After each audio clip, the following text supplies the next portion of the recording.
جی ناظرین کرام، ہمارا اگلا سوال جو کسی مومن نے کیا کہ داڑھی کے بارے میں شرعی طور پر کیا حکم ہے اور کتنی مقدار میں رکھی جائے اور کتنی نہیں رکھی جائے، یا کیا کیا جائے، یا اس کے بارے میں داڑھی مڑوانے کے بارے میں کیا حکم ہے شرعی اعتبار سے فقہ جعفریہ میں،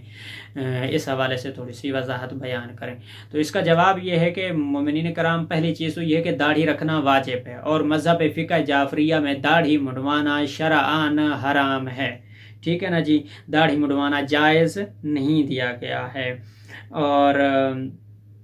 اس حوالے سے یہ بھی بتاتا جاؤں کہ جو واجبی اعتبار سے وہ یہ ہے کہ یہ بیان کیا جاتا ہے کہ کم از کم 70 قدم کی دوری پہ اگر انسان موجود ہو، اور اگر کوئی سامنے سے آ رہا ہو یا وہاں بیٹھا ہو تو اس کو نظر آئے کہ واقعاً کوئی انسان آ رہا ہے جس کے چہرے پر جو ہے وہ یا 40 قدم کی دوری پر یا 70 قدم کی دوری پر، کہ اس کو اتنا فیل ہو کہ کم از کم اس کے چہرے کے اوپر داڑھی موجود ہے۔ اب اگر وہ سنت نبی رکھنا چاہتا ہے، یعنی ایک مٹھ برابر، اگر ایک مٹھ برابر جو ہے وہ داڑھی رکھنا چاہتا ہے تب بھی کوئی حرج نہیں، سنت نبی ہے۔ لیکن اگر واجبی داڑھی مذہب فقہ جعفریہ میں جو ہے وہ داڑھی رکھنا واجب ہے، اور کسی بغیر داڑھی والے بندے کے پیچھے کے جس کی داڑھی نہ ہو وہ منڈواتا ہو، اس کے پیچھے نماز پڑھنا جائز نہیں ہے، اس کی اقتداء میں ہم نماز نہیں پڑھ سکتے ہیں۔ اور فقہ جعفریہ میں داڑھی رکھنا